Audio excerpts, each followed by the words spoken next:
see it participate. And so I guess, Peter, we are at quorum now? Yep, we're at quorum. Awesome. So first up on the agenda, then we'll turn it over to Nima in the Graduate School of Design. Cool, thank you. Can everyone see it full screen properly? Yeah. Awesome. So Leia, do you want to take it away? Sure. Hi, everyone. We're the representatives from the Graduate School of Design, the GSD. Next slide, Nima. So I'm Leia. I'm in the Urban Planning program and the Design Studies program, dual degree. Nima is also here. He's in architecture. And we also have Mina, who's also the president of our student forum. She's in architecture and landscape architecture. Moshri isn't here because she's in India and it's like early in the morning. She's in the Design Studies program. Next slide. So we thought we'd start with the history of the GSD. Next. So architecture was first taught at Harvard in 1874, and then was followed by landscape architecture in 1893. Is the first landscape architecture program in the world. Urban planning then came to the GSD in 1900, but it was taught within landscape architecture. But it became its own program in 1923. And then all three of those programs, Nima, you're bringing it back up, okay. And then all three of those programs were brought together under one school, the Graduate School of Design, in 1936. And interestingly, the urban planning program was moved into HKS. It looks like it happened in 1980, and it was there for about 4 years, and it moved back to the GSD in 1984. And I've heard that the program like almost died, and because there were only like 4 people in the program when it moved back to the GSD. Next slide. The GSD was originally housed in this building in Harvard Yard, which is Robinson Hall, which I now think is the history department, I believe. Next slide. And it stayed in that building until 1972. So now student body and the different programs at the GSD. There are, did it change? Yeah, is there latency for you, Leia? Yeah, it is. Okay, good. There are 766 students enrolled this semester. This is not the total number of GSD students, but there's probably like 200, maybe even 300 or so who took a leave of absence. 48% of the students are international, 52% are domestic. And then there's the list of all the programs. There's Master of Architecture, which is 275 students, which is the biggest program. There's actually 3 different types of architecture programs. Landscape architecture, there's also 3 landscape architecture programs. Design studies, there's 8 concentrations within design studies. Each one is kind of treated as its own program, but they're getting rid of those and replacing them with these things called domains. There was a whole write-up in the Crimson about it. Students were very upset about that. The urban planning program, urban design, the design engineering program is a joint program with C's, and then there's PhD students that we share with FAS, and then we have our own doctoral program, Doctor of Design. And now Nima's going to tell you about our main building, Gund Hall. And just quickly, you can see the Gund Hall image right now, no latency? Or, okay, perfect. I'll do a quick run through. So this is the building, you'll see it on Quincy Street. It's across from Memorial Church. When you walk in, the biggest thing that you notice, the biggest thing to show off to people is the trays. You can see our Dean, Sarah Whiting, standing amongst them. It's a series of terraces where all of our studio desks are, or the vast majority now. And the daily clutter of being able to keep up with other students' works and the different cohorts holding on to a different level of the trays is what we miss the most. And then the work also bleeds out to take over the lobby with exhibitions, or even our library as well, with various things that would change every month or so. And all that's facilitated with large fabrication spaces in the basement. You can see our fabrication team of all the TAs, and a large room of 3D printers that we use, as well as a wood shop with a bunch of power tools, as well as machining tools. And then finally also a robotics arm where some research groups have been working, and I got the chance to use it for some ceramics work for one of my classes last year. And all this culminates to what we have from the old Beaux-Arts tradition, a thing called reviews, where we present our projects to a panel of jurors. At least at one point in your career, you'll probably cry after a review. It's really antagonistic, but really rewarding also. And they tell you how much they like or don't like aspects of your work. And then afterwards, you bring all of the giant projects you have for grading into one of the various rooms and classrooms to be looked at and selected from. And then I'll give it over to Mina for student groups and activities. Hi. Okay, so the GSD has over 60 student groups and they participate in various ways. A lot of the pictures I'm going to be showing you are from Instagram, and so they're from our social hour, which is Beer and Dogs. Beer and Dogs is also a group. And every student group can also host a Beer and Dogs. So our groups, like most schools, range from interest-based to affinity groups. This is a picture of posters from WID, which is one of our most active student groups, Women in Design, and they hosted one of their first ever conventions, which was about the role of women in design. So China GSD here hosted a Beer and Dogs in our backyard, so it mostly involves food and drinks. When the weather is nice, we do it in the backyard. So student forum, part of our job is to take care of the student body, and we work all night. So once every semester, we buy a ton of food and just serve it to. Oh, there are no pics changing if you're trying to show something. Are you guys seeing anything? Are you not seeing student the? I can. No, you're seeing new flip slides. Okay. Okay, so this is called Midnight Snacks. And so we have a big budget for this, and at midnight, everyone comes down and gets a ton of food. This is right before finals every year. We also have massages for finals, limited slots, and it's always high in demand. GSC Community Dinner, that's what we do for Thanksgiving every year, and everyone shows up. Student Forum is also known to host some really cool parties. We have Halloween and we have Beaux-Art Ball. This was 2 years ago. This is Beaux-Art Ball, and Halloween is typically in. We're running through these, so I'm sorry. No, it's fine. We don't have a lot of time, but so typically, like, these are actually open to the whole Harvard community, and we get a turnout of 700 to 1,000 people every year.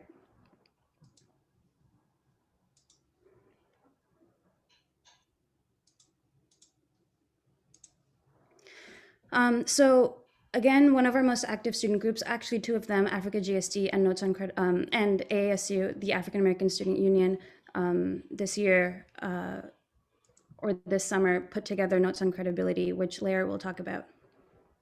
Yes, last school year, I was co-president of the African American Student Union at the GSD.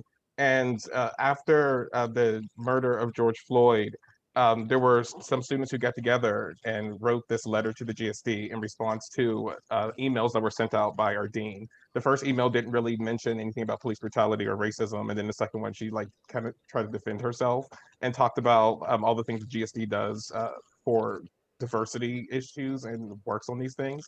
So students from the African American Student Union and Africa GSD got together and wrote this letter with demands for the school. And Nima just put the link in the chat.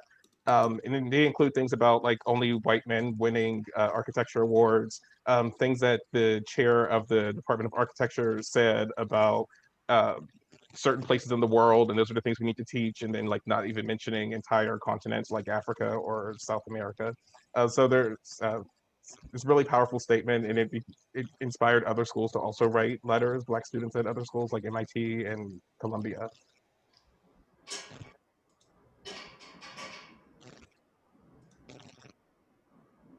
So on Student Forum, one of our biggest projects for the whole year is actually following up on Notes on Credibility and really empowering student groups to follow up.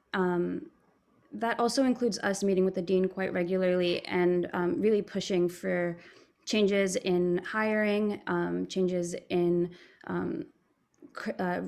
guest critics that come in, and really sort of demanding a lot more accountability when it comes to making those changes, which are slow to come. And another thing that we've established this year is a cultural competency training, which happened during orientation, and it opens the conversation for incoming students. And They studied and visualized data on diversity of students at the GSD and conducted school-wide anonymous surveys on microaggressions, and administered an implicit bias test to incoming students. So that was really cool, and hopefully that's something that will be a mainstay now for orientation. Other agenda items that we're currently working on, and I'll talk about probably later on in the agenda for this HGC meeting, is commencement, and how to sort of give graduating students something. And I'm really happy to announce that the GSD has allowed this year for graduating students to at least get regalia to commemorate their graduation, which is not something that we had last year. So that's pretty cool. And additionally, resources for COVID grads, which will be this year likely and last year. So that includes fellowship opportunities and continuing sort of like TA and RA opportunities throughout the summer, which was offered last year to varying degrees of success. And hopefully we'll be able to do something like that again. Thank you, everyone. Thank you, everyone. I'll be around one more year, so if we get back into person, just email me. I'd love to give you a tour of the space. It's something else. I do remember last year, one of like the most memorable tours was of GSD, just like being in the space and seeing all the different tiers. It was definitely not what I expected. It was pretty amazing. Can I ask our wonderful tour guides, does GSD partner with any of the, I guess, the museums around Boston in the area? Like, are there opportunities for displaying things? And then I know, like, related to that, there is a Harvard Art Museum, I think, which is also on Quincy Street, maybe. So you guys that as well. Yeah, so that our lobby space and library just have like touring exhibits, like various ones that just tour internationally. At one point, they'll stop in our lobby, so that gets taken over, which can also be a hassle because there's a bunch of things blocking your way when you're walking around and you run into people. But yeah, there's usually like an exhibition, and once a year it also shows student work in that central lobby. And then the Harvard Art Museum is a side thing. It's free access if you're a student, so take advantage of it once we're back in person. In general, in addition to that, we don't typically partner with museums, but the Student Forum was able to last year get the ICA to host our Beaux-Arts Ball, which was canceled due to COVID, but hopefully we get that space back for the future. All right, GSD, thank you so much for your presentation. I do want to say I've never actually been inside that building before, and your workspaces look dope, and I am very jealous because there's nothing equivalent in bioethics, but that's awesome. So we're gonna go right back to the agenda, and funny story, we're actually gonna go right back to Mina. So Mina, the floor is yours for the commencement conversation. Oh, I'm sorry, approval of the agenda. Is there a motion to approve the agenda? Few motions to approve the agenda. Okay. And then, sorry guys, again, because it'd be great if you guys like say your name or your school, just so I know who it is. All right, is there a second? Nima GSD second. Okay, is there any dissent to approving the agenda? All right, if not, motion passes, and Mina, the floor is yours again. Thanks, guys. Sorry for hogging up so much time. I wanted to talk about commencement, which is something that I think at the GSD we're trying to be ahead of any announcements. And the question is, how can we ensure that the 2020 and 2021 grads get a commencement down the line when it's safe? Our dean joked at an internal meeting at the end of last semester that don't be surprised if it's at your 10-year reunion. And that, I think, scared us, and it was said jokingly, but I think what it showed me was that it's not really a priority.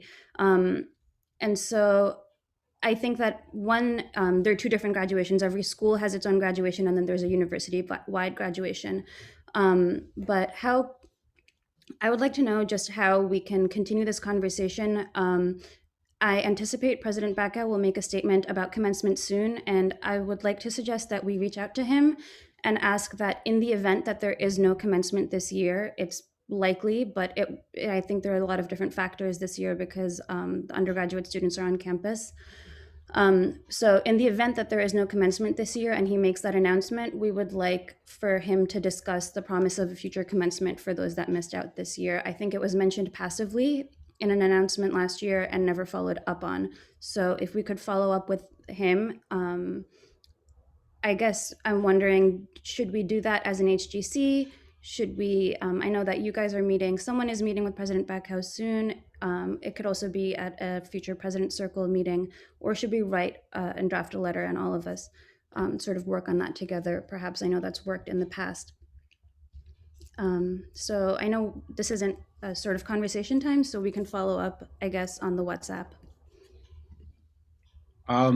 Yeah, so we can definitely follow up on the WhatsApp, but in terms of just a couple of things you mentioned. So first, I think Chuck had also been pushing for commencement for a while with the business school. And in that context, I think we did learn that generally the decision about if and when to do in-person commencement is on a school by school basis. Chuck, you can correct me if I'm wrong. But that, obviously can still be guided in a lot of ways by, by President Bacow. So you are right that Chincy and I are meeting with next week. Definitely put that on our agenda and raise the issue just to start. And then also we're going to hopefully have him join a President Circle meeting as well. So so we can start. I would say let's start with that, and then we can always draft a letter, afterwards to formalize it. Especially if it seems like there's some support, then we can definitely formalize the process after that. So maybe we can start with speaking, and then the one other outlet I would say with that as well is that we do have contact with with CODOS, right, which is the Council of Deans of Students. So that may also ultimately be the appropriate forum for asking about this, although they don't necessarily have a ton of power, but that is, every school connected. So that's another one where Chincy and I should have another meeting with them sometime soon, and we can definitely raise it. But we'll start with President Back next week and then follow up.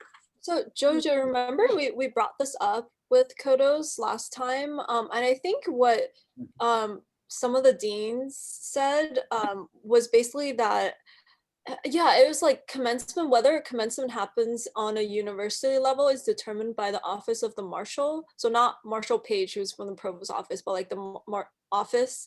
And like that decision is kind of passed down to the deans as well. But on the school by school level, that's a decision I think that's made within the school, which is different school by school. So that I believe that was the answer that was given to us. Jojo, do you remember? I can go look at my notes again. Yeah, but... we took notes. I think that's right. Well, what we didn't, I think that's right, and I think we had asked them, maybe we had left it, to be followed up on, but we'd asked them how to get in touch with the different offices, because again, this was in response to Chuck having raised the issue. So we can definitely follow up with them and find out, but Chincy is definitely right. Yeah, I appreciate that. I think that, as we've discussed many times this year, that there's a sort of ping pong between the deans and the president when it comes to these things. And I guess in this case, both are important because there are two different graduations. But I wonder how much, like if we could establish a timeline to do this semester before we graduate and are no longer sort of stakeholders in the same way, because I think it'll just get a lot more complicated to do it as alumni.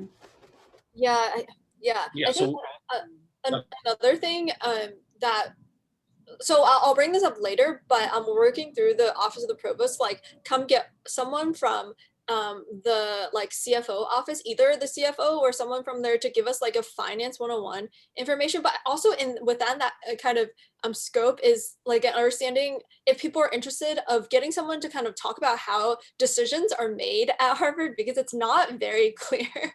And from just kind of my working with Harvard Graduate Council and with a lot of the different offices, it doesn't seem that like the president actually has a lot of the power. Like President Bacow has a lot of the power in deciding these decisions. It's more so it's made, and then he and a lot of the other people I see Will's comment. It seems so we should definitely like be more strategic in our conversations with him, because if it's a decision that he doesn't really have any power over, then it might not be super helpful. But let's think about reaching out to the office of the marshal to see if we can at least get some leads there. Great. So guys, I do want to keep moving forward the agenda item. So let's carry off the discussion offline, Mina, but I do also want to say, I know that Jojo just mentioned Chuck. Seeing the chat, it also seems like Nariman is mentioning that Hugsy has some kind of accommodation within the next 2 years that they might get in promising in-person graduation. And Rutvij in public health has also mentioned his interest in wanting to do something very similar to both of your initiatives of getting the extended email as well as the commencement thing. So just want to let you know there's other support out there if you want to reach out. Okay. But we are going to move forward with other agenda items just for the sake of time here, okay? Yeah, well, sorry, just we'll cede 1 minute of our time because Heidi wanted to mention something quickly about the email side. There's the other side. So if she can just go ahead and do that and then we'll move to us. Yeah, just really briefly to address any questions related to extending email access for anyone graduating this spring. I already had a meeting with IT and addressed this concern, and they've already agreed to extend our email access for at least the next year. There's another meeting coming up this Friday. So if there's anything else that anyone would like us to discuss with them, or if you need additional information, feel free to reach out to myself or Tara.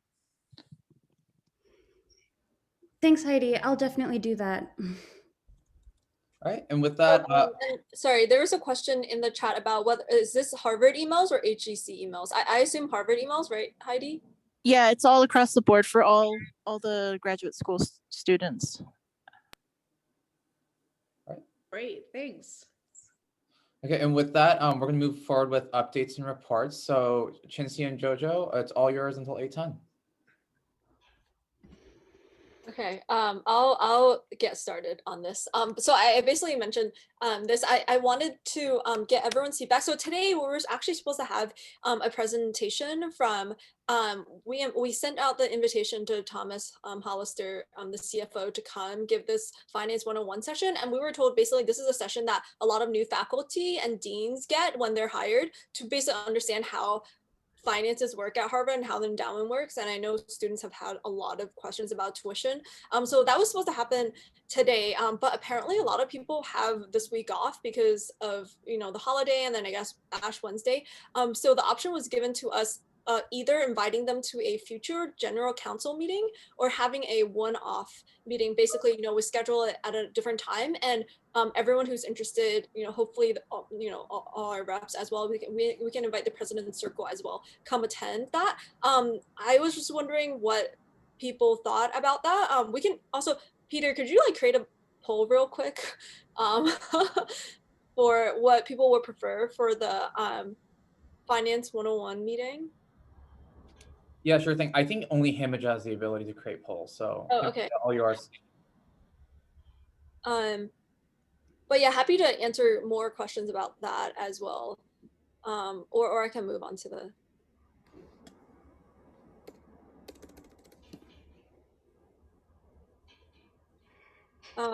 I'll make the poll now and you can move on with the agenda and hopefully I get it up in time. Yeah, I just thought it would have been a really great speaker for us to have, given, all the uncertainties we've had between figuring out who decides what in terms of tuition.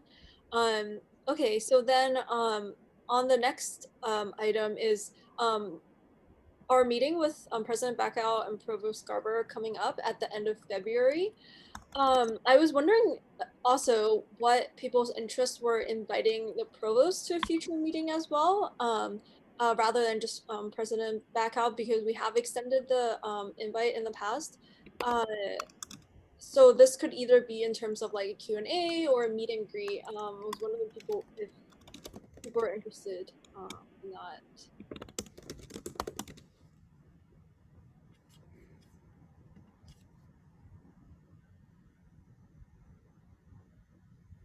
Feel free to speak up if you are. You can also say you're not super interested.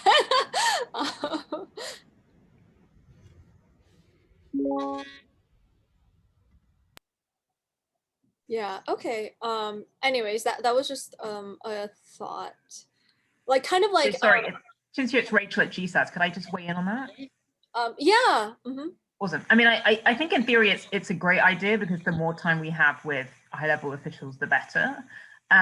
My only sort of contribution would be, make sure that we use it strategically, and so that we have a clear ask in our minds coming into that meeting. What do we want to get out of it as a group? I feel like just a meet and greet might not sort of maximize or exploit the opportunity that might present. Yeah, that sounds good. Sorry, I didn't turn off my alarm, but please continue. No, that was it. I think they make us submit questions beforehand too, so they wouldn't come unless it's like already structured and they're able to see what the agenda is. Yeah, that's what they had us do when HESA spoke with President Bacau. Yeah, so I guess the option of one-off meetings, if there's enough interest for these, we can create a couple of these. It's probably actually easier to coordinate. But we just want to make sure, like, if we're hosting this event, that we do have enough people attending. So yeah, let's launch the first poll for the finance 101 session. Himajat.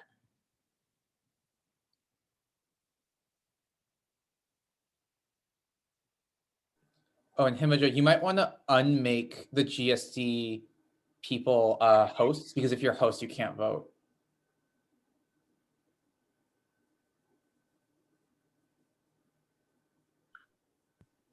Peter coming in with the technical knowledge.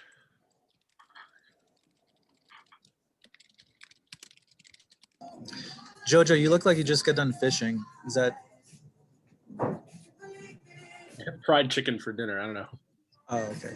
I don't know if that. I don't know why that related. I just wanted everyone to know that.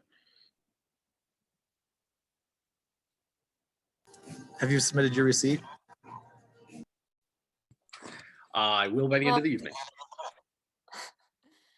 Great. End of the So based on the votes, it looks like people prefer doing a HGC general body meeting. Okay, so that sounds great. So we'll plan it for the next one. And we don't have that many meetings left until the end of April, but some of the people I was thinking is definitely the finance one, and then either President Bacau or the provost. And then we're also hoping to get Harvard Alumni Association on the very last one, if anyone is graduating, to connect with them as well. Okay, well, that sounds good. So next on that, we have, so one idea that came out of, so as president of our graduate council, I also attend Harvard Alumni Association board meetings as an ex officio member. So one of the ideas that came out of the latest winter meetings was that, given that everyone is virtual right now and there might not be that many events on campus for students to build connections or networks, there was the idea from the directors of the different graduate schools to connect current students with alumni. So this was proposed by someone who is a director at the business school, and he was saying that they have these like speed dating or speed networking events that they've had in the past. So if people are interested in creating this, especially this year, for current students who are not on campus to be able to talk with, to maybe put your emails into a list, and then for alumni to also put their emails into a list, and you can connect based on similar interests perhaps. Please let me know if you're interested in getting this initiative started. And we basically all I need to do is go back to them and say, yeah, we've got students who are interested, and they'll take it up with all the other directors in HAA, and we can make it happen. So please, yeah, message me if you'd like to participate as a part of that. Great. And then finally, I have basically 6 minutes, but I wanted to since we don't have a speaker today, basically walk everyone through the student experience survey that we conducted during the summer that Heidi very kindly helped us put together into a PowerPoint. And it looks really nice. This might answer some of the questions regarding resources for commencement. So let me do that right now.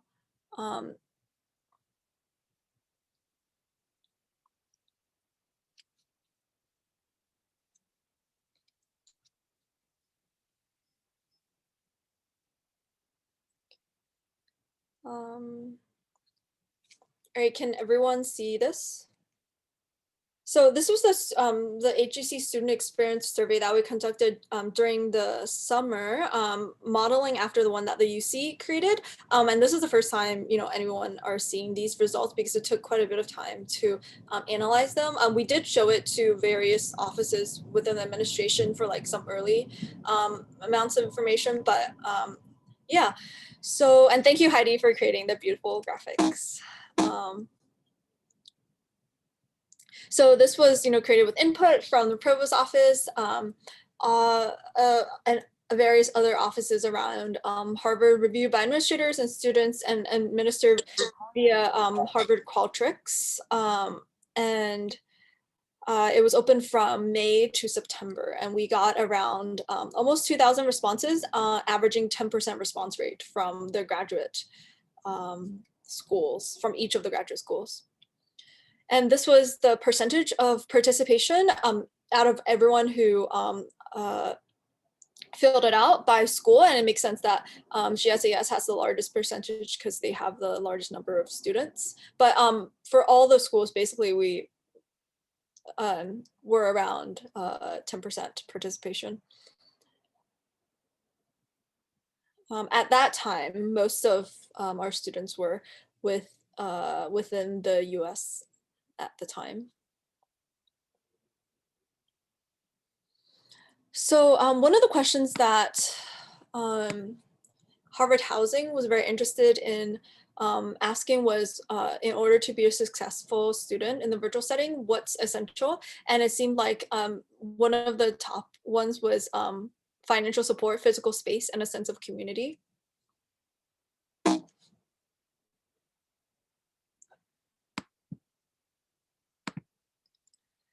And then the resources that were found to be most useful during that time was academic sources, which we deemed as weekly check-ins with administration, virtual office hours, open access to journals, etc. It was really great. Students were, torn between either the administration being very supportive or somewhat supportive, and barriers that we asked that students had to their virtual learning academic experience included emotional and mental well-being at around like 16%, and lack of physical space around 13%, and lack of in-person meeting materials and opportunities at 18%. So even back then, this was already an issue. And for those lacking technological resources, we asked what was the most prevalent, and it was actually access to stable Wi-Fi at a whopping 40% of students at that time. And in terms of what, so this was just the pie chart of that information. And for academic resources, around 20% of students lacked support from professors, or felt at that time 15% from administrators, and 20% to career development and networking opportunities, and then 25% to on-campus academic resources. And when we asked what specific financial resources students were lacking, that's impeded their virtual learning experience. For those lacking financial resources, one of the major areas was inability to pay rent, inability to pay for tuition, and also inability to pay for relocation. Those were some of the largest factors. We were also interested in seeing how family or home duties per week has changed for students. And it seems like for most students whose family and home duties did increase, it was about a 40% increase by 5 to 10 hours per week. And then at the time of the survey, around 13% of the students proposed that location and time did not affect their academic. Around 13% did say it interfered, but the majority said that it was not an issue. And students also felt that like online courses in comparison to personal courses were either much less effective or less effective. And a third of students experienced no change in time spent academically, and then more students spent less time on coursework. And then in terms of what has improved or worsened, students felt that there was a most decrease in engagement, followed by a decrease in chances for academic success. There was an increase in flexibility, followed by increased stress as well. So this is very interesting, even though we weren't able to follow this, actually allow this to happen, but I think most students wanted to have a full semester of in-person classes as the best option and ranked a mixed model as the second option. And I wonder if those choices are still the same for moving forward. So this comes to the big question of tuition reimbursement. Even during the summer, about 44% of students thought tuition reimbursement was extremely important. So that's definitely something that, this is a PowerPoint we will be sharing with the president and the provost. So hopefully we'll get some feedback from them regarding that. And then in terms of, in lieu of tuition reimbursement, what were some of the things that were really important to graduate students? And we got a fully functional alumni email address, discounted courses, expanded access to the library, and then discounted or free robes or travel for a potential future commencement. And then for the other option, it was actually, we got a lot of different answers, but the most common answer was actually none of those options previously provided suffice. So we can definitely see that students did have a lot of opinions about getting tuition reimbursement. And then these were just more about how students engaged in the community. So I'll go through these very quickly.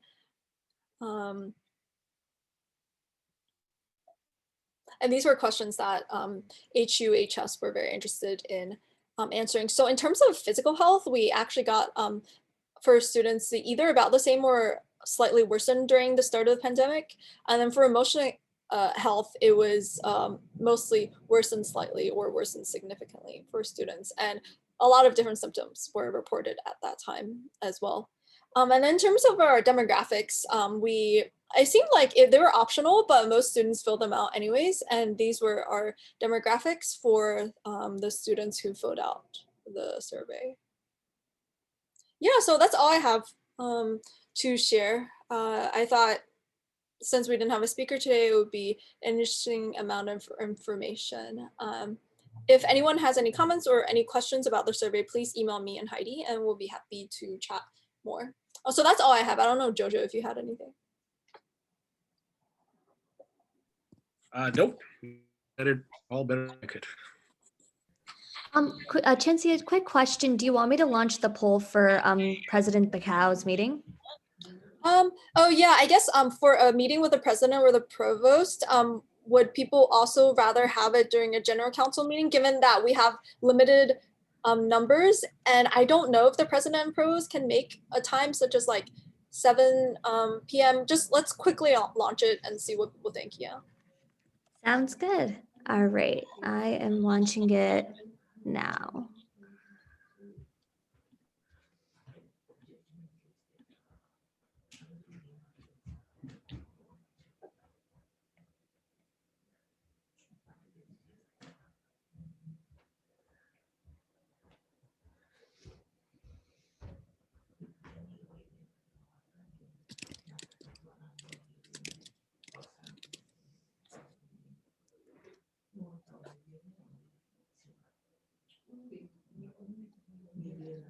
All right, I'll close the poll if last minute voters want to get their votes in.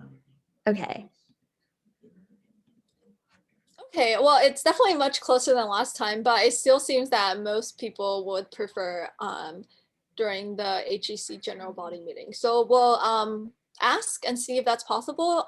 If not, we might arrange for something that is outside of that time, or something that is, during the president's circle, and then maybe open it for the public to view or the rest of the Harvard General Council body to view. And then one last quick thing is that we are still working on, for the spring, to create the Board of Overseers and Harvard Corporation Town Hall. We, like I said last time, we hit some barriers for that, but please do expect that we will have that town hall at some point during the spring, but it probably won't be during one of our general council meetings, definitely. So if you're interested in being added to the WhatsApp for planning for that, please let me know. I think it will be a very fruitful experience if we can get that to happen. All right, with that, let's move on to the advocacy and policy team.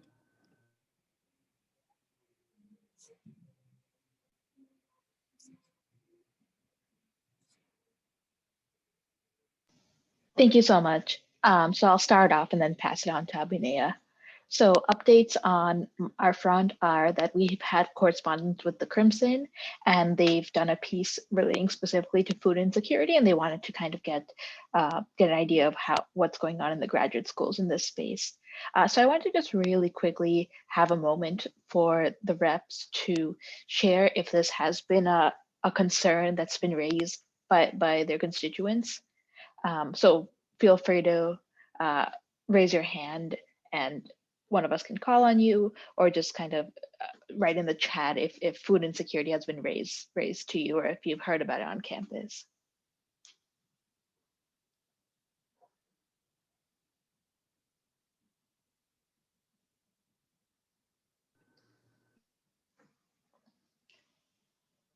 Okay, so sorry, I see a chat coming in. Okay, yeah, thank you.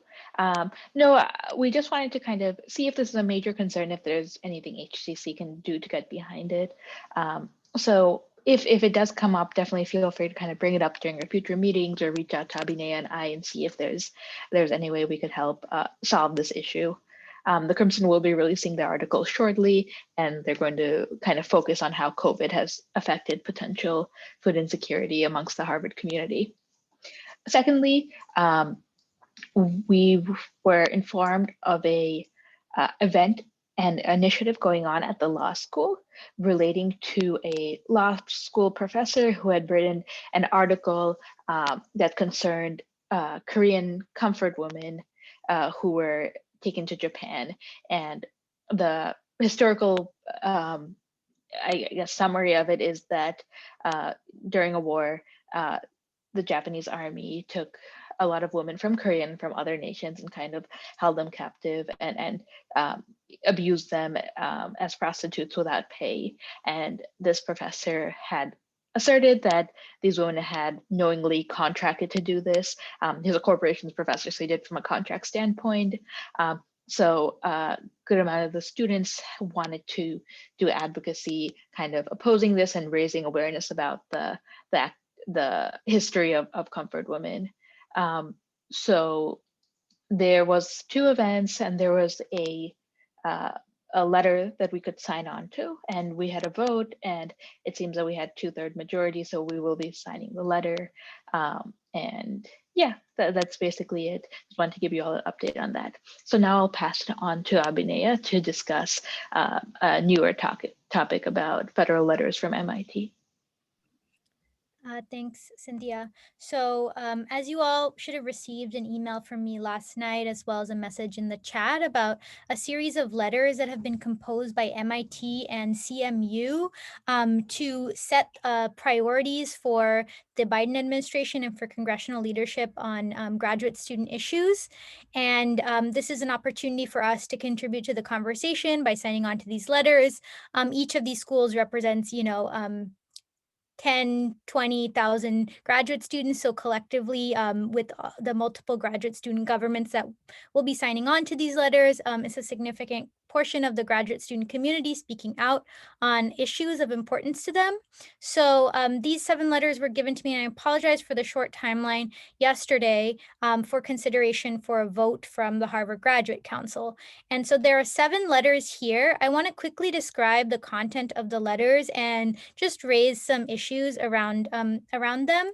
So we can sign on to any 0 to 7 of these letters of our interest. The way we're going to move forward with voting at the end of this meeting is that after this discussion for the next 5 to 7 minutes, if there are any letters that folks want to have a separate vote on, like not have it grouped as a group of 7, then I'll ask you to extract that letter for a separate vote. Otherwise, we'll be voting on all 7 letters together. So I'll just quickly go over the content of these letters. Hopefully you've had a chance to look at them in advance. But the first letter is to the Department of Homeland Security and the Department of State. And it broadly speaks to urging DHS and the Department of State to provide visa flexibility, to increase access to work visas. We know that there have been a lot of concerns about international student visas over the last year. And so ensuring that that continues to be a priority. And there were several immigration proclamations under the Trump administration that the letter asked to be repealed, as well as finally to support the rights of undocumented students. So that's this first letter. The second letter is to the White House Office of Science and Technology. Sorry, did someone have a... Okay. The second letter is to the White House Office of Science and Technology Policy. This is broadly about STEM funding, as well as funding for HBCUs and rural colleges in advancing STEM education. And we can move on to the next letter. The next one is to the Department of Education. Many of you may be aware that over the course of the Trump administration, the Title IX protections were rolled back. And so this letter calls on to strengthen Title IX protections, resume prior definitions of what sexual assault was, and change the evidence standard. And this letter also to the Department of Education calls on the administration to address the student debt crisis. This is an issue that Harvard students have advocated on in the past, and a lot of the demands are similar to ones that students have that we've signed on to before. The next one is to the EPA, and this broadly calls on funding for students who are studying the climate crisis and addressing the climate crisis broadly with a set of policy priorities that clean energy investment, emissions goals, etc.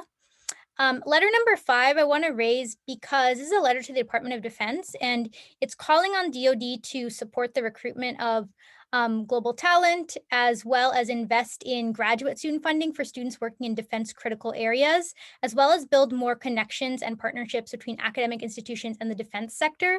The reason I bring this letter up is because it is a little bit outside of the scope of our typical EA platform. So if you go to the second tab, Peter or Himaja, whoever's controlling the EAC platform, you'll see this is our policy platform for the Harvard Graduate Council. It outlines our values and the things that we vote on. And so we have here rights and diversity, we have higher education funding, we have immigration, we have protections like Title IX. These are all things that were covered by the letter, but the Department of Defense funding and increasing partnerships between academic institutions and defense sector is not really in the scope of what we've done in the past. And personally, I think it's an issue that may have a lot of contention on the student campus. So I want to raise it as one to consider for extraction for a separate vote.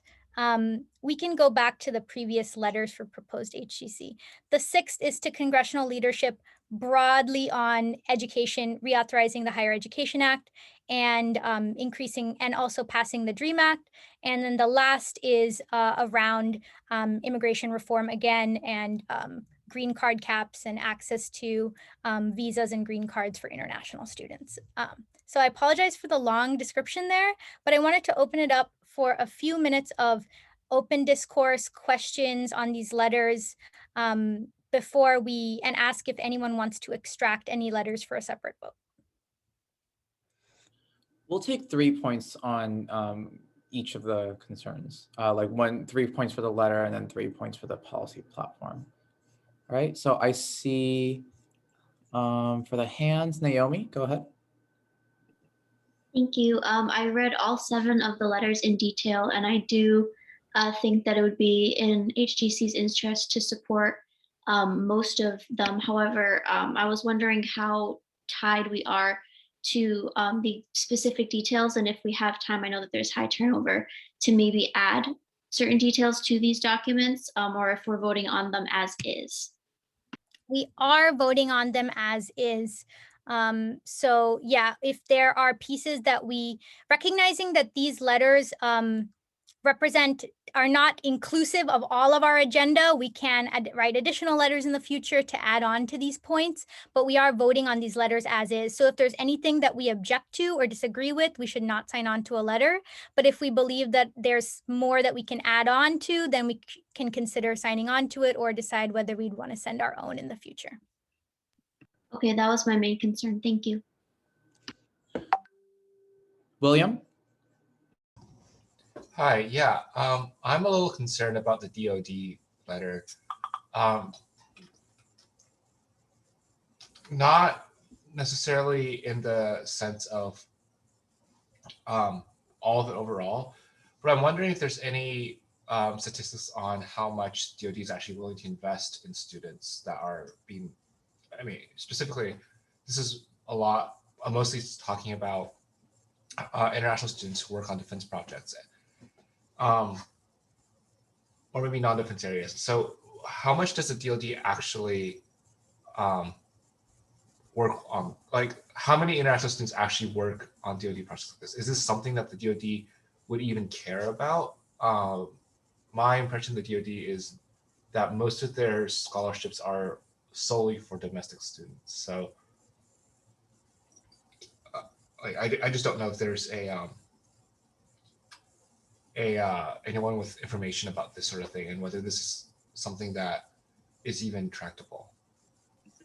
Yeah, I can quickly say that I don't actually know too much about that breakdown. I've heard from MIT. I know this is an issue that probably is driven by MIT specifically because of their interest in having international students have more opportunities to be involved. And I believe over the course of the last administration, there was more restrictions put in place about international student involvement in non-defense sectors. So I believe that might be part of where the letter comes from, but I can't speak to how many students are actually impacted by this and whether this is a priority issue for DoD that they would respond to. Okay, because if my recollection serves correctly, the U.S. has already, the government has already arrested and I think deported several researchers from, or at least one researcher from MIT on suspicion of spying. And that does not sound like a good precedent for international students, or like how the defense industry is going to treat international students moving forward. Yeah, I believe those are the issues that motivated this letter.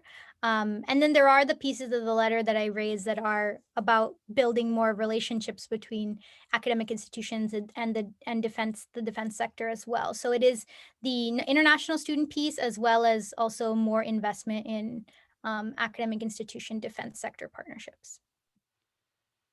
Okay, thank you. All right, and then last point from Suring. I would concur with Abhinaya's concerns about letter 5, the Department of Defense letter. I would motion to extract it. I don't know what the process for that is, but I'm not sure that this is under our purview as per the policies of the HGC, and also because it is such a contentious issue, I'm not sure if it would be very wise of us to effectively sign on to this letter without at least having some other feedback from our school. So I would motion to just extract this from the suite of letters. Why do you see it as contentious? Sounds good. Thank you, guys. Sorry, we do have to move on to the next topic. So for the policy platform, I'll take 3 more points. Does anyone want to speak on the policy platform?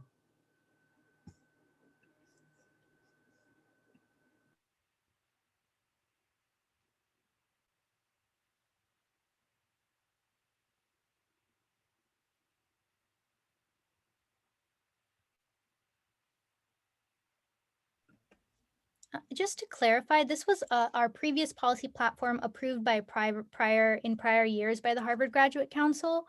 So it is something that the External Advocacy Committee is looking to make amendments to, but this is what we have as we stand. So this is just for your information to guide you as you're making decisions about what we should be voting on and publicly standing on.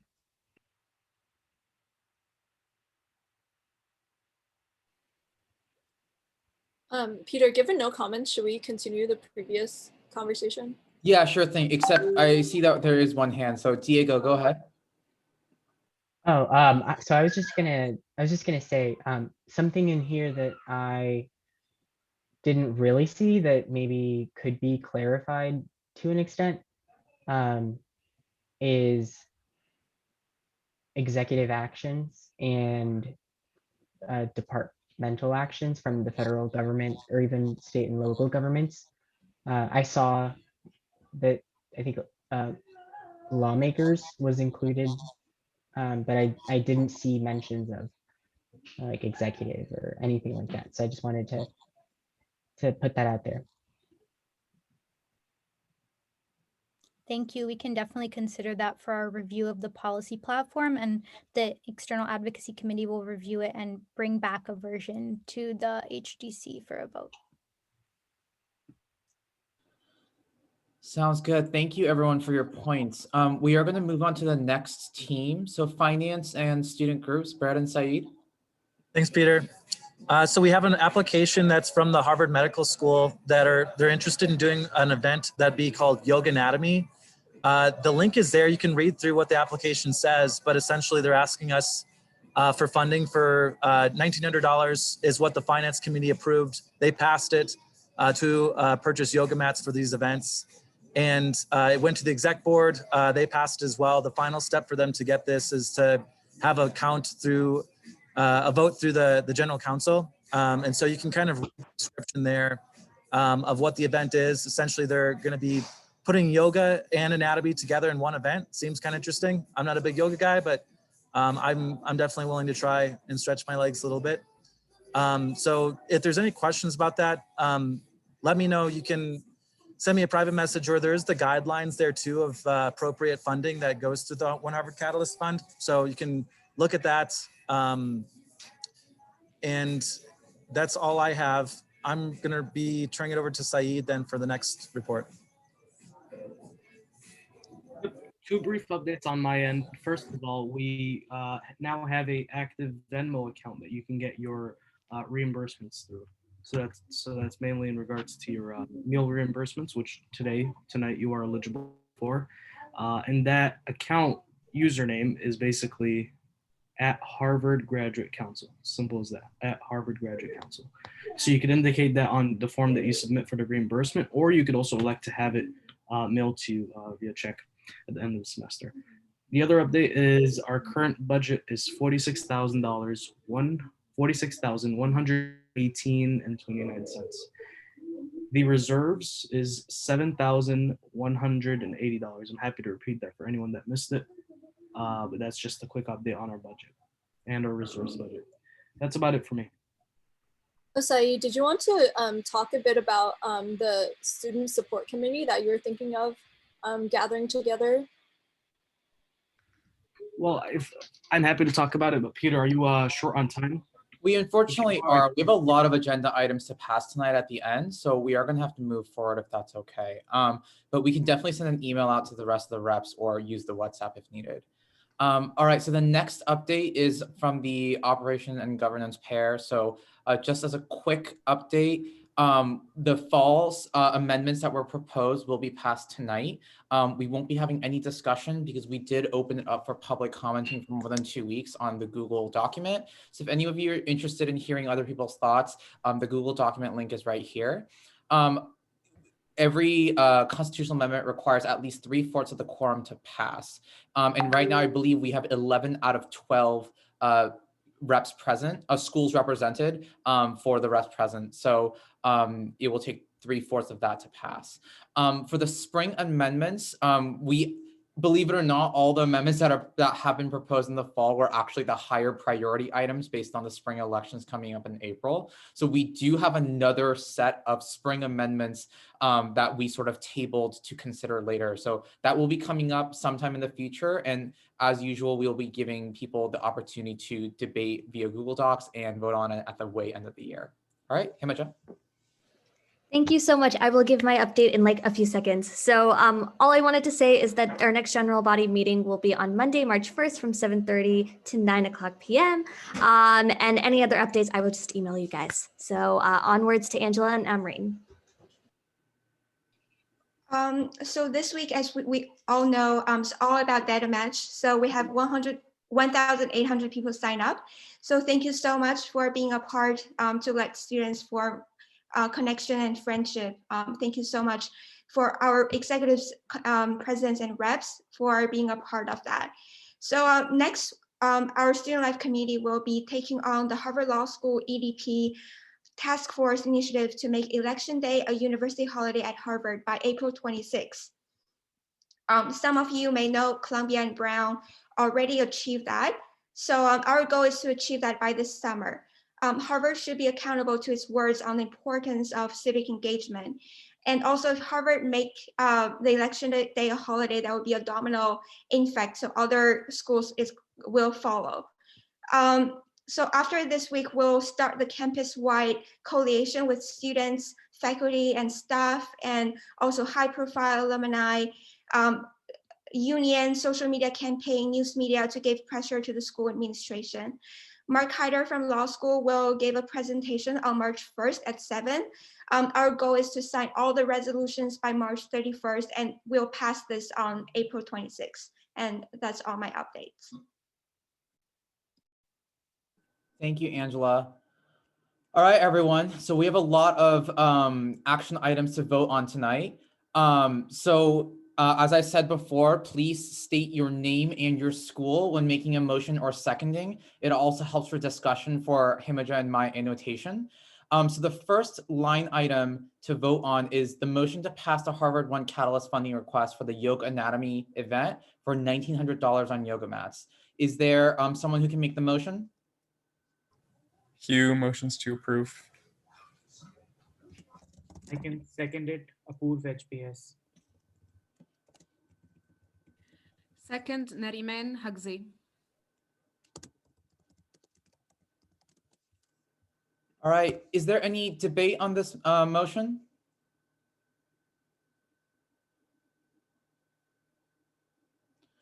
All right, hearing none. So as I've said in the previous general council meetings, aside from the fact that I cannot actually launch polling, the polling tends to be anonymous anyway. It only gives me percentages. So unless there is a special request to make the vote either a white ballot or anonymous, we are going to move forward with a public vote. So I'm going to type in the motion right here into the chat. And if you are in favor, please type I and also type in your school acronym just so it's easier for tabulation later. Same thing, if you're not in favor, please type nay. If you'd like to abstain, please type abstain.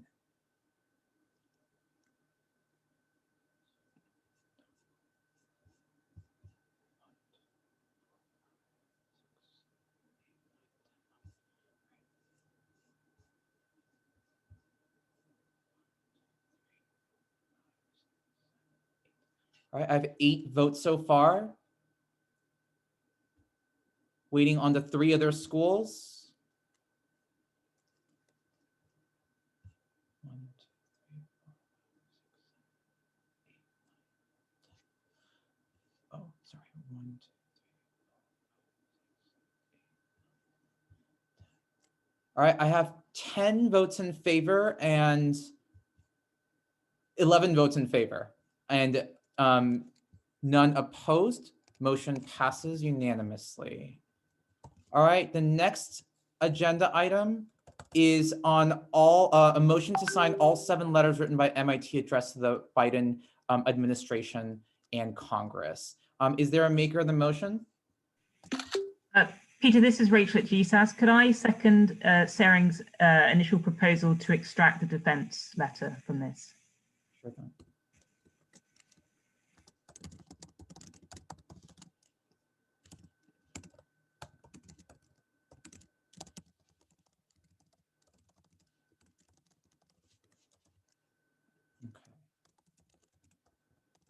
Rachel, I'll put you down as a maker of the motion, but we will consider that later, and I'll just amend this to 6. Is there a motion to vote? Is there a motion on the 6 letters written by MIT? Wait, hold on. Why are we voting on the 7 and then extracting afterwards? I'm sorry? Why aren't we voting on the 7 and then extracting afterwards? Why are we only voting on the 6? There was a request to extract a defense letter from the 6. I think the point is that Understood, but that vote's happening later. I think the point is that there. Oh, would you like to vote there on were it 7 first? votes bundled together. Yep. And since there's an objection to bundling them together, we bundle the 6 together and then do the 7th one separately later. Yeah. It's not a vote to extract the defense letter; it's a vote on the defense letter. Yep.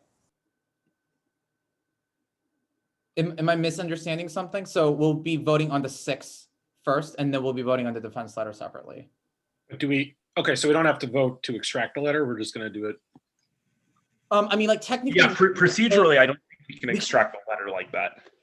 No, Chuck. All I meant was we just vote on it separately. I mean, technically the motion, we can make 7 separate motions to vote on them, or you can make a motion to vote on them all at once. Extracting the letter from, extracting one of the letters out of the 7 doesn't really take away from the content. So either way, we can vote on. Really? I mean, if you, okay, I mean, if you'd like to vote whether or not you'd like to be in favor of extracting, we can do that as well, procedurally. Yeah, That's Chuck, the request, right? I think just to clarify, it's basically we have 7, like we would have voted 7 times. We're now just voting once for the 6 letters. Everyone is okay with voting on together, and then we'll vote on the 7th letter afterwards. We're still gonna vote on that. So like if the majority of people. Why don't the minutes reflect that? Oh yeah, well, like let's put that into the minutes. Read what the screen says. Defense letter extracted from the 7 letters. Motion made by Rachel, but it wasn't seconded. Right, like if you're making a motion to extract it, you can't. Do you get what I'm saying? I think what you're doing is right, You're but the way it's procedurally right. So yeah, we the way can it's do that. recorded is not right. Yeah. Okay. I see what you're saying. I'm happy to do that. I guess I was just taking a little bit of a shortcut for the sake of time. So we can make a sub motion then for the extraction of the defense letter. So motion to amend. Made by Rachel. And then if there's a motion to amend for the extraction, we can vote on it separately afterwards, if that's how you'd like it recorded. Is there a second for the amendment of the motion for extraction of the defense letter? HGS seconds. All right. Is there any debate on the extraction only, not approval or disapproval of the letter itself? Can Rachel just say her reason again? Yeah, just in brief, I think this would be a hot button issue at GSAS, and I don't feel comfortable voting on it without going back to them. Cool, thanks, Rachel.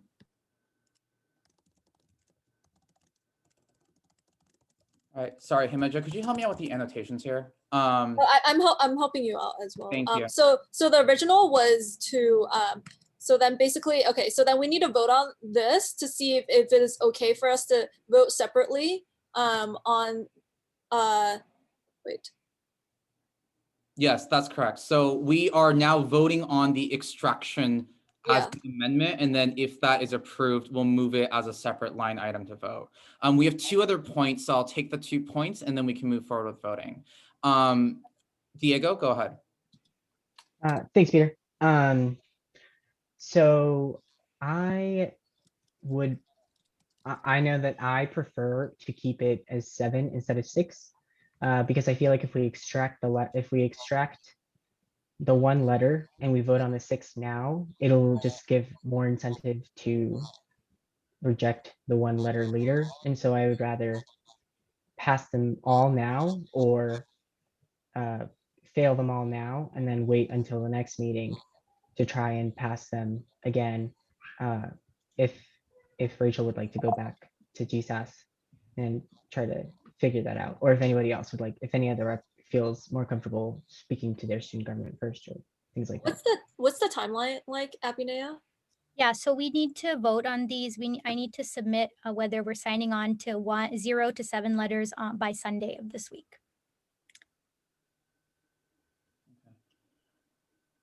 All right, Chuck, go ahead. Yeah, I agree with the last comment. I think we have to think about the message we're sending if we split them up. You know, do we split all 7? I mean, it's kind of making a statement if you're, you know, isolating one separately. You know, if we want to vote on each of the 7, but I think we have to think hard about the message that we're taking something from MIT and we're, you know, rejecting a part of it, basically, particularly if it's just one item. So I would support either voting on all 7 individually or all together.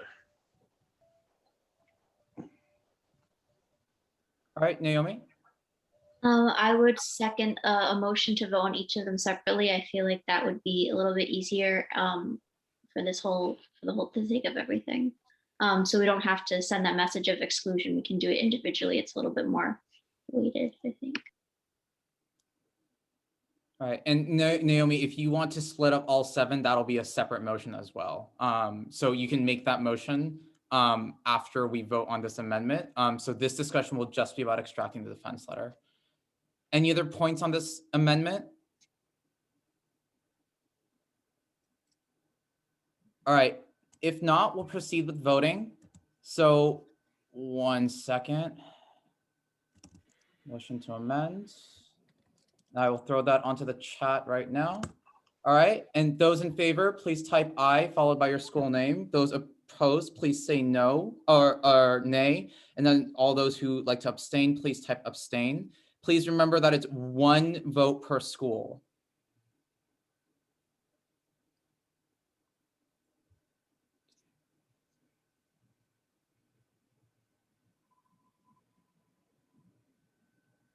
And majority passes the amendment. All right, we have 6, 7 votes.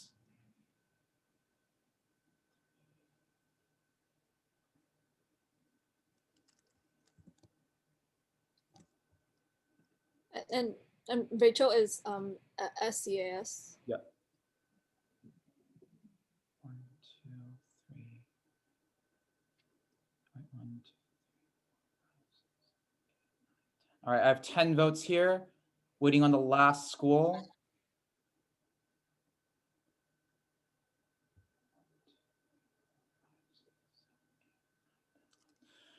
All right, so we have 3 nays. We have 4 nays, and we have 7 in favor. So the motion to amend passes to extract the defense letter from the rest of the 7. Peter, I'm gonna document the votes. Yeah, thank you. And I have that Excel sheet on the drive if you'd like to help document. Oh, you do. Yeah, on this tab, it says voting records 2020, 2021, if you want to look it up. Okay, and then, so the motion passes to extract the defense letter. We can move forward with voting on the defense letter, or we can move forward, Naomi, if you want to make a motion to split up the rest of the 6, that's up to you as well. But otherwise, I'll move forward with the defense letter. I'm okay with motioning to vote on the remaining 6 individually. Okay. I'll make a motion to separate out the 6. All right. So that was a second by Chuck, right? Yeah. Hold Yep. on. Motion. Okay, so it'll be motion to amend, right? It'll be. Oh wait. I got it. Right here. Motion to amend. Separate the rest of the 6 letters individually. Okay. Motion made by Naomi. Seconded by Chuck. Okay. All right. Is there any debate on this amendment?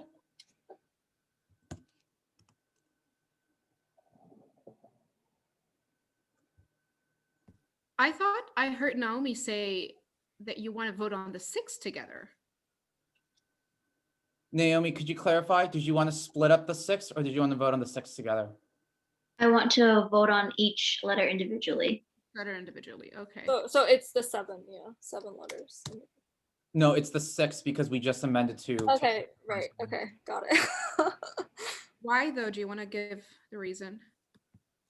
I think that each of these need to be evaluated separately.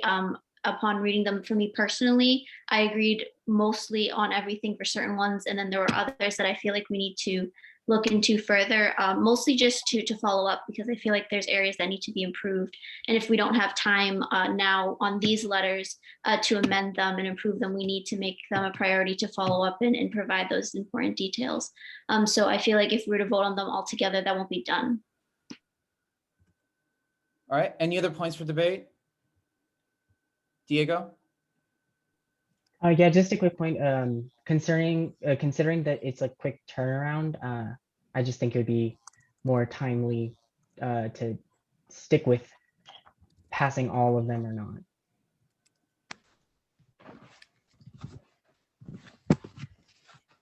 All right, any other points for debate? Chuck?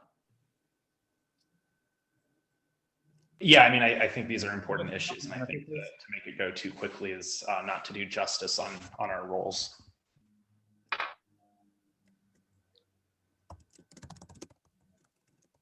All right, any other points for debate?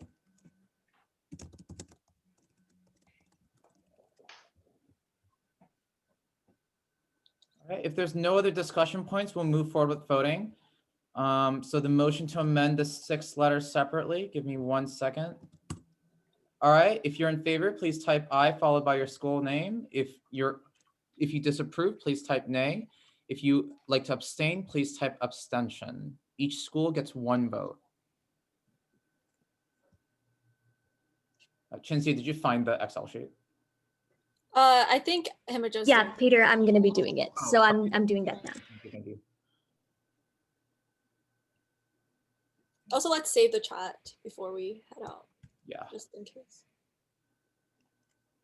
1, 2, 3, 4, 5, 6, 7. All right, I have 7 votes in.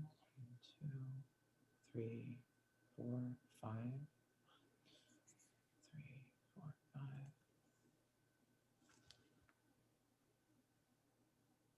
1, 2, 3, 4, 5. 1, 2, 3, 4, 5, 6, 7, 8, 9, 10. I have 10 votes in.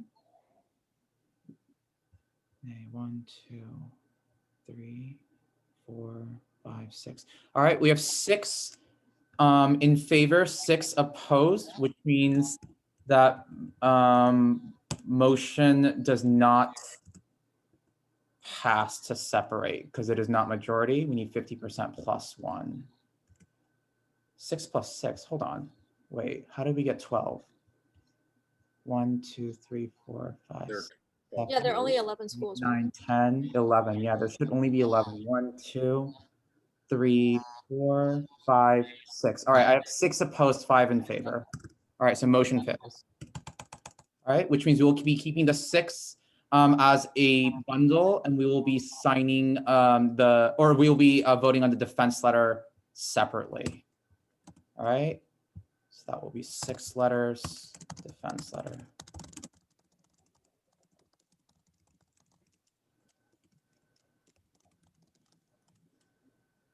All right, so at this time, I will take motions on either one. Anyone would like to make a motion on the floor? I'd like to make a motion to vote on the individual letter. Okay, all right. So motion made by Diego on the defense letter. Is there a second? Second, Neriman Huxley. All right, is there any point for debate?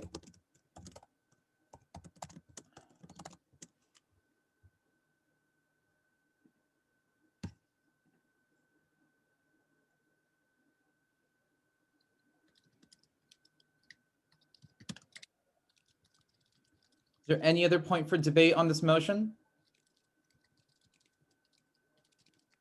All right, seeing none, we'll proceed with voting on this motion. This is just for the defense letter.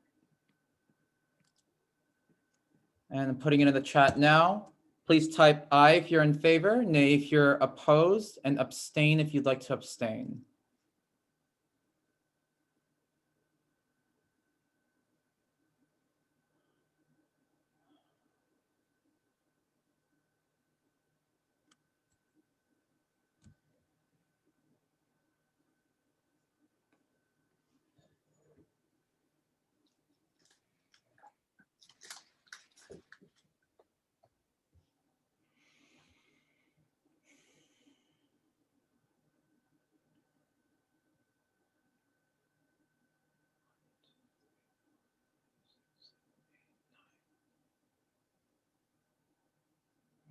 One, two.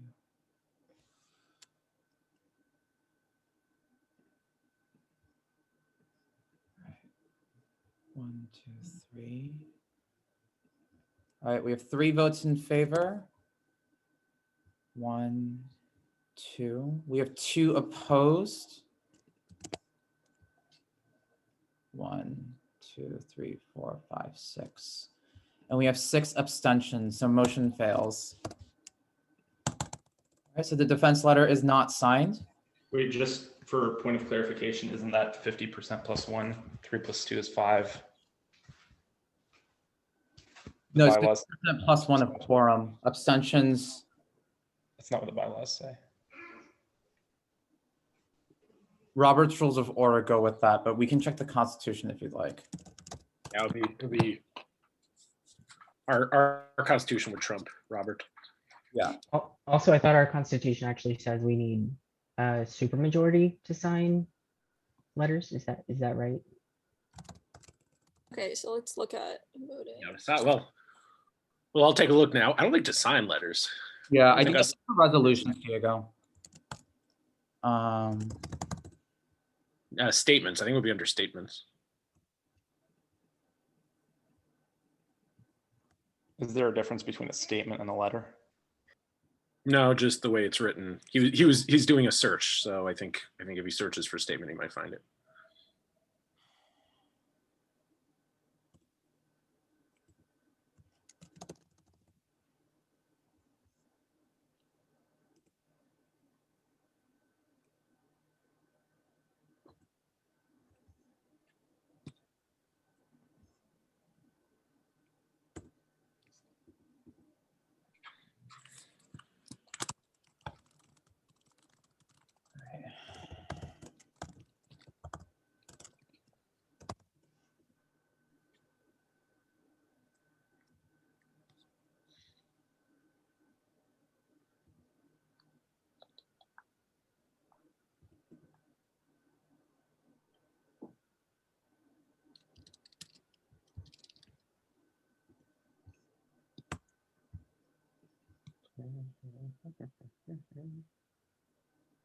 Any system of the voting must be approved by a simple majority of the quorum present.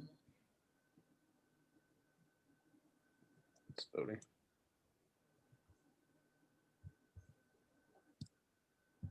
Is there candidacy? No.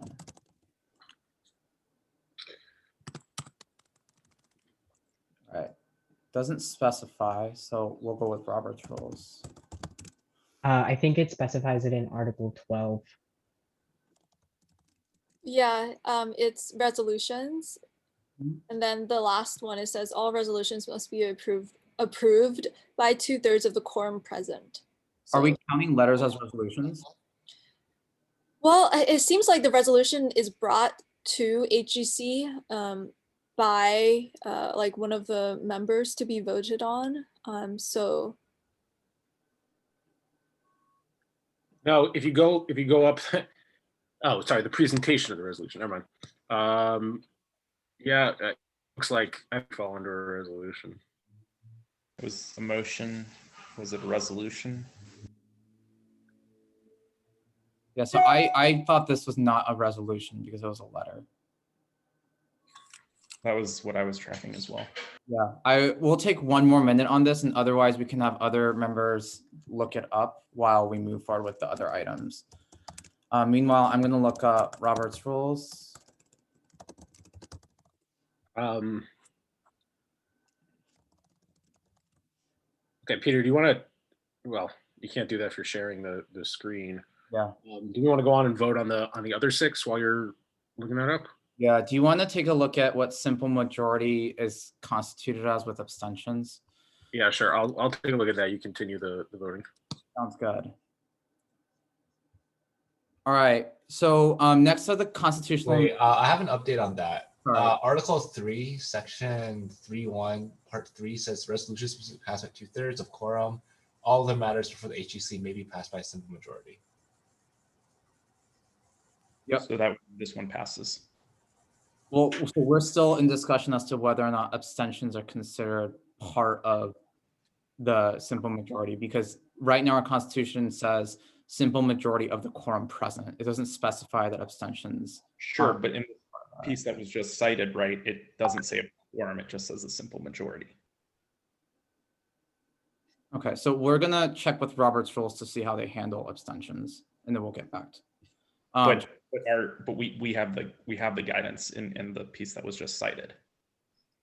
Yeah, Well, that's in the think, Constitution. Robert's rules does not supersede our own articles.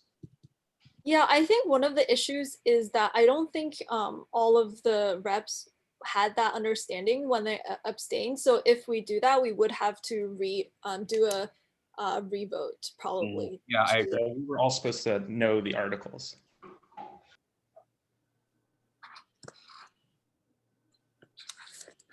All right, so Jojo, do you want me to carry on with the other motions?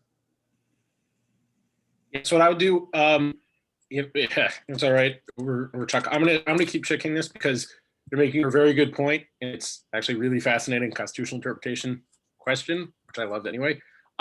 So let's move on to the other ones. I'm gonna see what Robert's Rules of Order says. That's not necessarily definitive, but at least it'll help.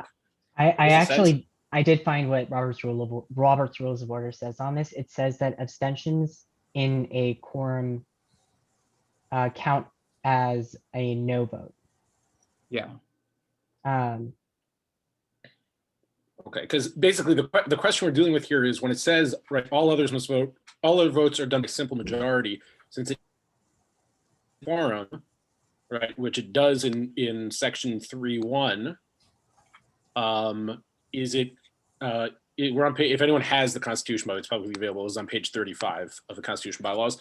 So I assume that's what you're referring to, Chuck, right? Because 3.1 says 2/3 of the quorum and 3.2 says simple majority.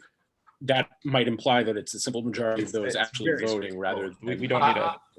I think it's. But I don't know that either a quorum or either a quorum system or we're not. There's not really a middle ground here. Right. So then why does it separate it out in the articles? Because it needs to be written somewhere. It's probably shorthand. Also, if we want to be really technical, we also need to vote on whether we want to do e-voting, right? Or does that not? Or does a video call technically? I thought we did that for all future meetings when COVID started. So I think technically right now, this is not an e-vote. An e-vote would be something that we would do over WhatsApp, like if we're not meeting. So if we're meeting in the general council meeting, this is technically considered not an e-vote. Yeah, e-votes are done between sessions, so this would not be considered that. So here's what I would recommend, because this, again, I think this is fascinating, but I don't think it's necessarily entirely cut and dry.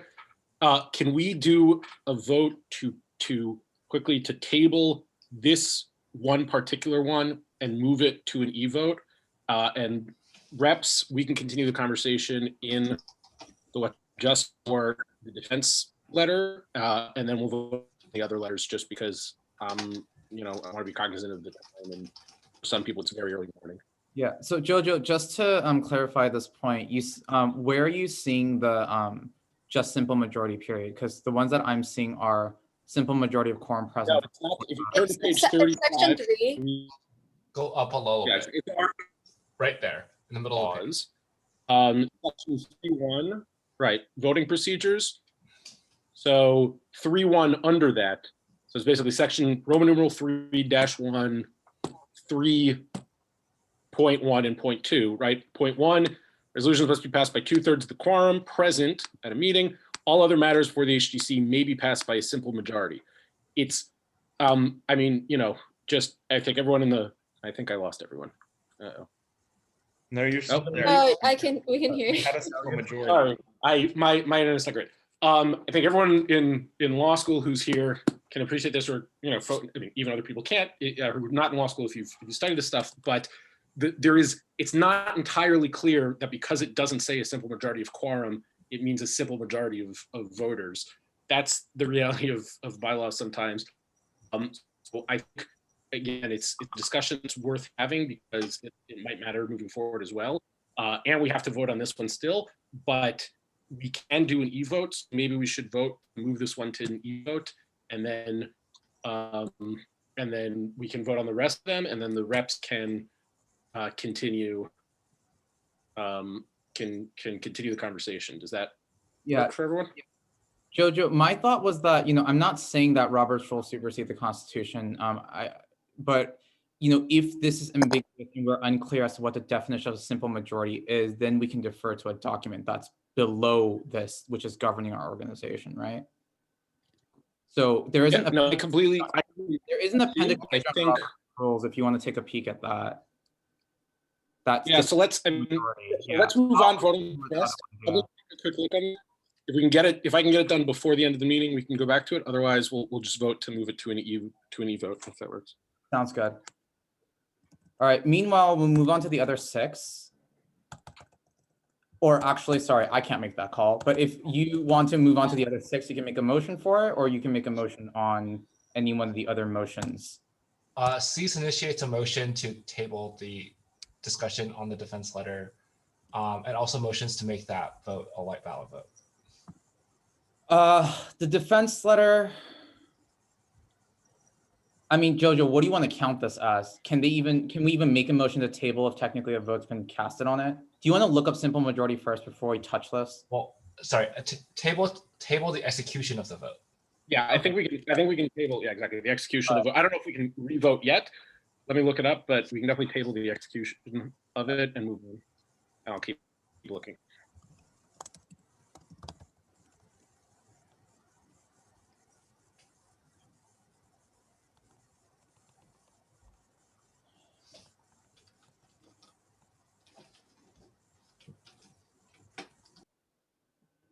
All right. Any discussion points on this motion to table? Is there a second? Oh, thank you. Sorry about that, Brett. Is there a second on the motion to table? Oh, sorry.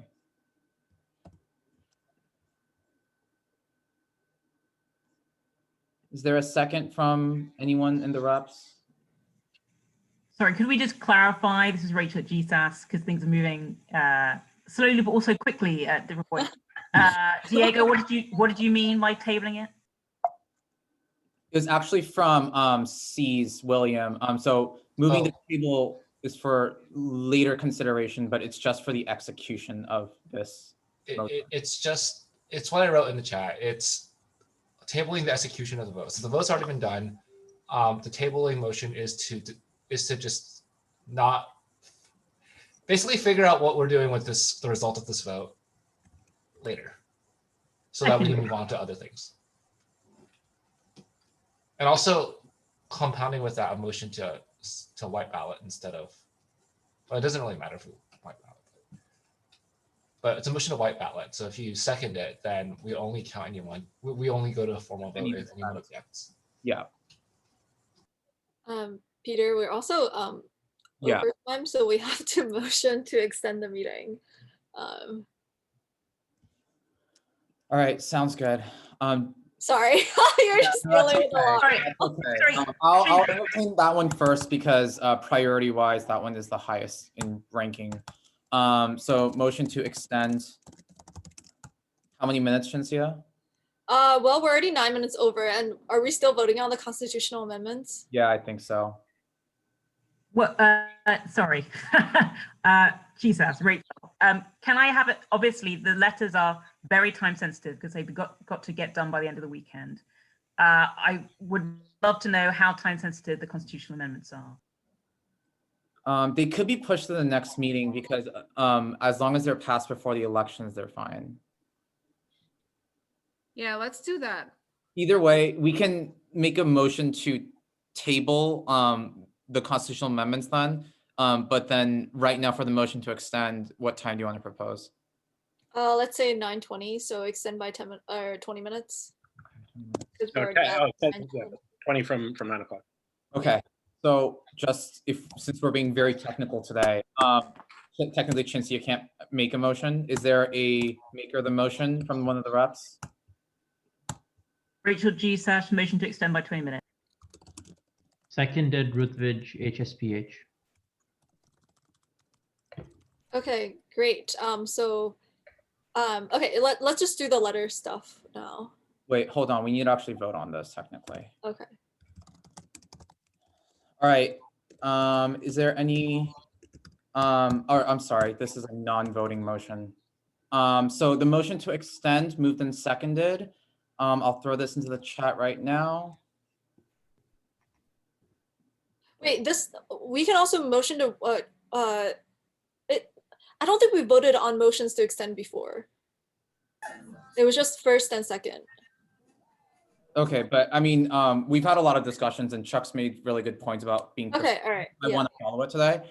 So motion to extend by 20 minutes. It's a non-discussion motion. And so please type into the chat if you are in favor or against.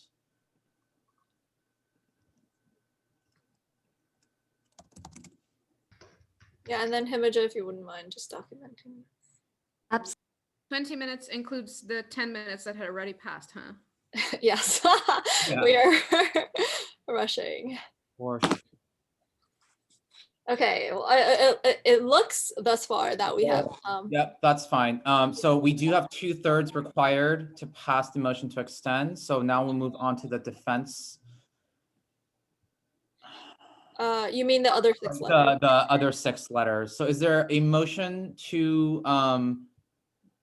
consider Sign the other 6 letters Yes, together. sign the other 6 letters. Diego, I'd like to make a motion to sign the 6 letters without discussion. Okay, is there a second? Q HMS seconds. Okay, great. And now let's move into the voting. Let me just quickly copy this into the chat. All right, amazing.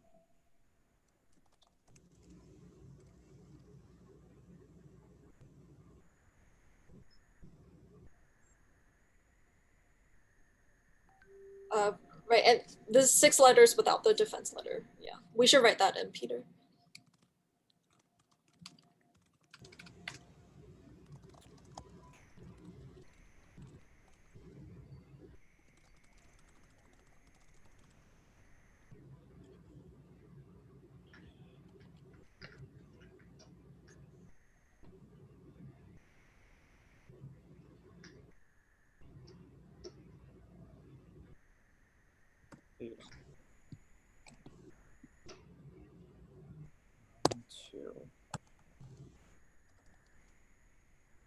I have 5, 6 votes here.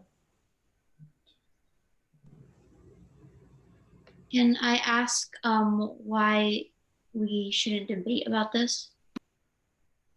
Yeah, actually, Chintzia, we're supposed to debate on it, so we shouldn't have moved to voting, but you made the call. Okay, wasn't the motion was made Was without debate, like Diego's. You need to vote on the motion to have no debate and vote on that before moving to the actual main motion to vote. Like if we're getting really technical today, yeah.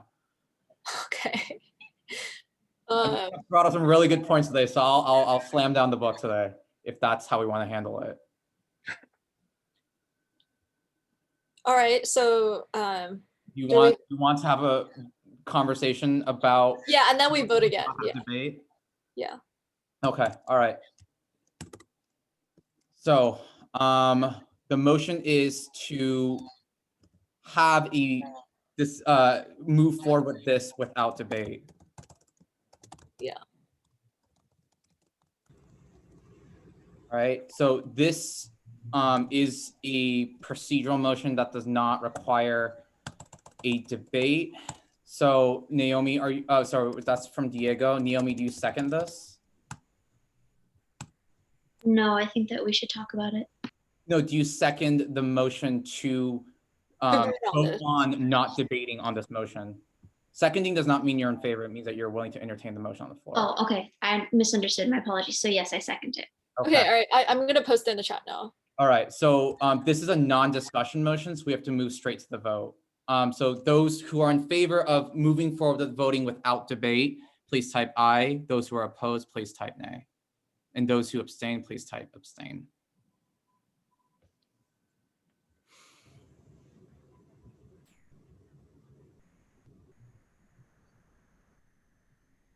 I don't know if everyone can hear the tea passing by my window. I have 6 votes in.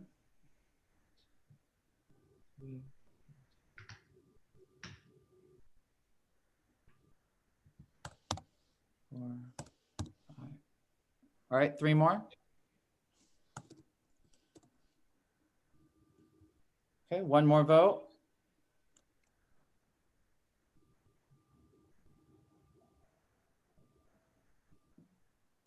All right, so motion passes to not have a vote on the 6 letters. So we'll now move forward straight to the voting of these 6 letters. Okay. You mean to not have debate on the 6 letters? Yeah, to not have debate on the 6 letters, so we'll move straight into voting. All right, so all those in favor, please type aye. All those opposed, please type nay. All those abstain, please type abstention.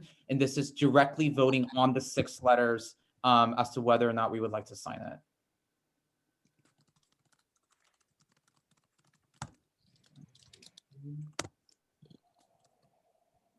One. 5 votes are in. 6 more.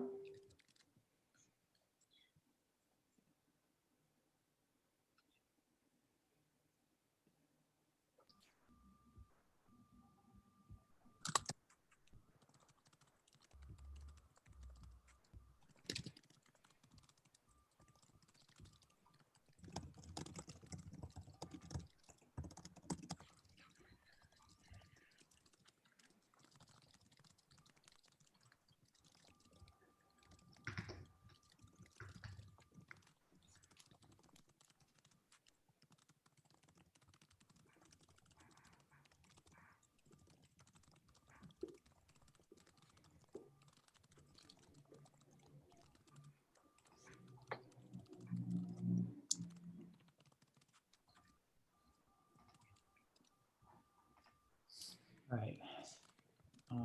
1, 2, 1, 2, 3, 4, 5, 6, 7, 8, 9, 10, 11. All right, so 9 in favor, 2 against, 0 abstentions. Motion approved, or motion passes. Sorry. Okay. So now what are we doing with Williams' motion on tabling the execution of the vote on the defense letter? I mean, did we figure out the situation with Yeah, we're talking right now amongst exec. So just give us 1 second. So Jojo and Chinsia, I'm gonna take this conversation online because I know we're talking about it now. So just as governance, this is my recommendation. The bylaws and constitution obviously supersedes Robert's rules. If Robert's rules is ambiguous, the next governing document in line is Robert's Rules of Order. And according to Robert's rules, the definition of simple majority is majority of the quorum present. And abstentions are simply a vote, not against, but it is just saying that you are in no territory. Despite that, it's still, you still count only the ayes amongst a simple majority for the percentage. If you're in favor of that, I'm happy to move forward with that and re-clarify and re-vote so that everyone understands. If you want to do something else, let me know. Well, I think Diego had a different understanding of abstentions under Robert's rules. Jojo, say that one more time. Yeah, sorry. I think Diego, he's still here, had a different understanding of, had the opposite understanding of abstentions under Robert's rules, not to create more tension. Diego, do you want to say that quick? I don't know if Ruthvidge, you were trying to say something, and then Naomi also raised her hand. 1 minute until this meeting ends, right? Yeah, and then you can call to motion to adjourn, which is one of the highest motions. So we can vote on that if you like. So honestly, why don't we still, just again, because time, why don't we move this to the e-vote and we can continue to discuss it and move the constitutional amendments to next meeting on March 1st, if that's okay with everyone. And we need to motion for both of those, and then we can adjourn. I think those are the two things we got to take care of. Can we also move the amendments to e-vote, the constitutional amendments? We can if it's considered an emergency, and that would be up to a presidential call.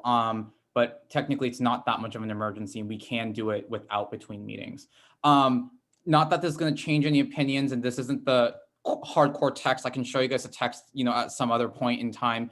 But from what I have found, this is an example of a Robert's Rules training where there is 2 in favor and 3 abstentions and 0 on the no votes. According to Chuck's logic, it would be 100% in favor, but it would still fail because it does not meet the majority. We can revisit the text offline, but I just wanted to show you that real quick based on the other question is the wording in our bylaws actually ambiguous? That would technically be up to the vice chair of governance, and I would talk to my supervisor, which is Jojo, to make the interpretation on the Constitution. So we'll move forward offline in that conversation. We are at time. Is there a motion to adjourn? Yes, motion to adjourn. All right, motion to adjourn made by Naomi. Any second? Seconded. Who's that? It's Chuck, HBS. Okay. Is there any dissent on adjourning? All right, if there's no dissent, general council meeting is adjourned at 9:21 p.m. All right, see you guys all in 2 weeks. Thank you so much. Thanks. If anyone wants to stay for social time, we'll be Keep here. the momentum going in the chat.